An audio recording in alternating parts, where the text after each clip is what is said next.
This is Neil Schneider for MTBS-TV at CES 2014. This is our 7th time at CES. Joining me is Dale Herrickstad from C-Space. Welcome to the program, Dale. Thank you. Good to be here. Now, tell us about C-Space. What do you have on display here?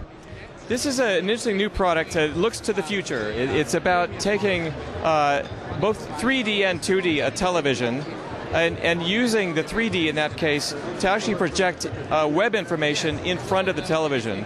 You can navigate it with gesture, whether it's touch gesture on a smartphone, or you can use gesture with Connect or with Leap, for example.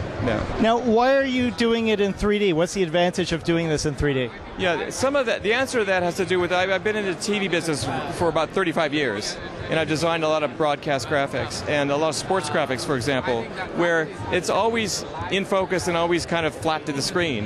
And I was surprised some years ago when I first saw 3D how if you take some of that information, pull it out, and layer it in 3D, and let you kind of focus on what you want to look at, you can actually, the separation is quite wonderful, and it lets you kind of process it better. Now, we're actually getting 3D pictures of it in 3D, of course, so others can share the experience. It kind of has this Iron Man feel to it. I don't know if you've heard that comparison before. That's exactly right. That's a good one. I mean, and the audience out there refers to it and likes it. It refers to it as holography. They'll say it looks like a hologram. That's a general term that the public will use about what this is.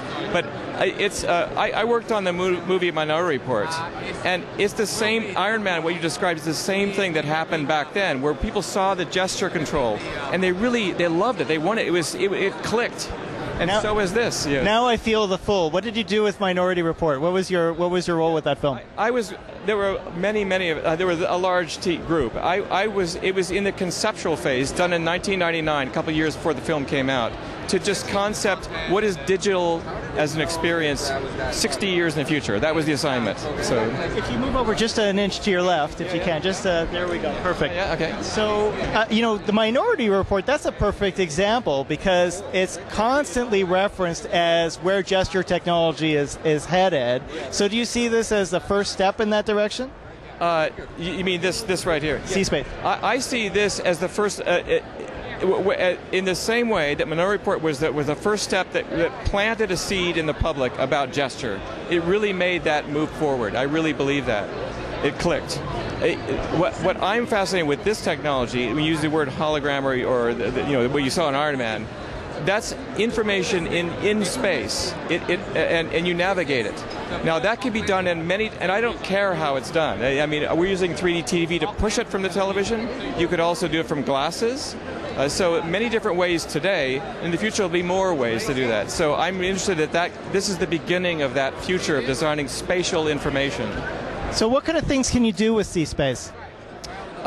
With our company, you mean? Exactly. Well, with this product, I should say. What are you calling this product? Because it's called In-Air. In-Air. Okay. Yes. So what can you do with In-Air? With In-Air, the primary direction we've done with In-Air is it works with a television. So it'll allow someone who's with their television to use the 3D to project web information that's active. So you create this new experience, call it augmented television. You're really adding, enhancing the experience when you want to. You turn it off, bring it on, and look at it in space.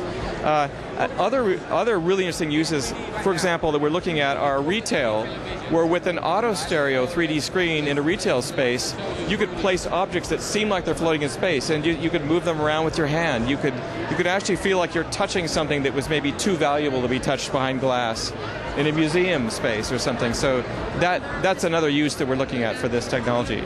Excellent. There's a movement. I mean, you're the first of many vendors I'm meeting here at CES that really have a strong VR as well as augmented reality focus. Yes. Do you think that's a big movement happening at CES as well? Do you see a big pattern happening here?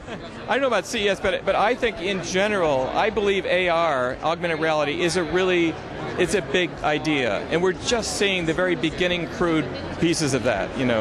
Yes. It's intriguing, though, that this is the first time seeing it as far as 3D television or televisions in the living room, that it is becoming, this is representing a change in how interfaces are handled. We feel we are unique. We're the only ones sort of pushing it from a TV. And also, if you use AR as the kind of function, that AR, as we've noted, where you hold up a phone and it's often treated as a mobile experience, like the glasses note.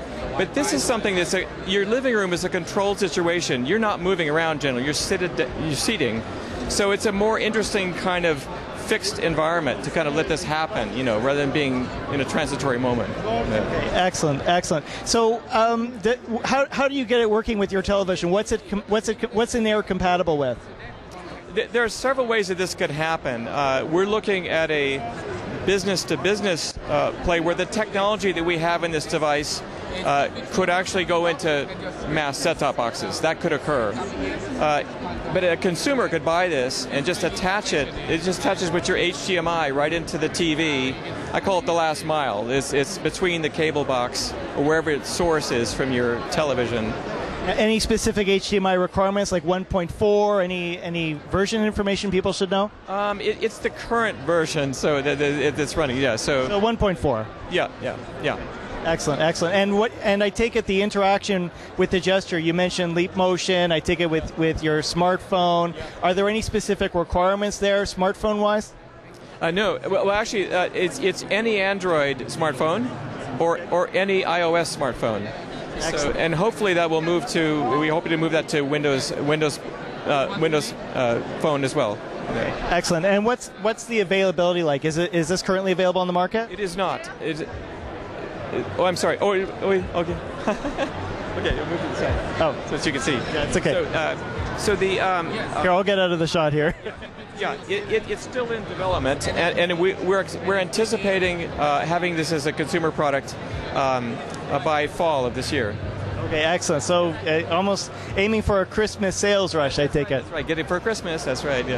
Excellent, excellent. Well, thank you for joining us, Dale. Where can we learn more about this? Where can we learn more about In-Air? Yeah, the company is called C-Space. That's SEE Space.